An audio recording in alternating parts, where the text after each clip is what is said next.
जीवन और मृत्यु को लेकर दुनिया में तमाम तरह की बातें की जाती रही हैं और हर धर्म में इंसान के मरने के बाद के सफर को अपनी तरह से समझाया और बताया जाता रहा है। लेकिन वैज्ञानिकों के इस पर अपने अलग ही तरह के दावे होते हैं और इन्हीं में से एक वैज्ञानिक सीन कैरोल ने अपने एक बेहद चौंकाने वाले दावे में ये कहा है कि अगर दुनिया में सब कुछ विज्ञान के नियमों के हिसाब से चलता है तो ऐसा हो ही नहीं सकता कि मृत्यु के बाद कोई भी जीवन संभव हो। अपनी जिंदगी में ज्यादातर समय फिजिक्स पढ़ाने में गुजार चुके प्रोफेसर सीन के मुताबिक इंसान की मृत्यु के बाद उसकी आत्मा ब्रह्मांड में रह ही नहीं सकती, क्योंकि ऐसा कोई रास्ता है ही नहीं जो मरने के बाद हमारे दिमाग में मौजूद जानकारी को बनाए रखे। तो फिर बिना दिमाग की आत्मा मौत के बाद कैसे सरवाइव कर सकती है?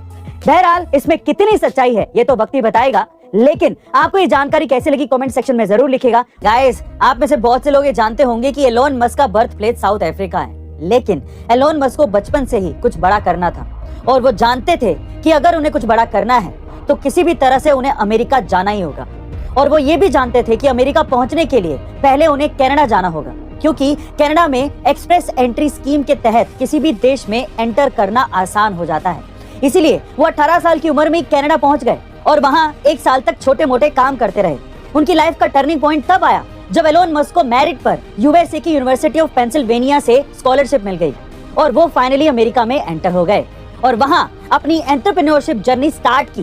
गाइज, ये बात तो सही है कि अगर आपको सफल होना है तो एक प्रॉपर प्लानिंग का होना बहुत जरूरी है। ऐसे अमेजिंग मोटिवेशनल वीडियोस के लिए शेयर, सब्सक्राइब एंड लाइक। मिलते हैं अगले वीडियो में।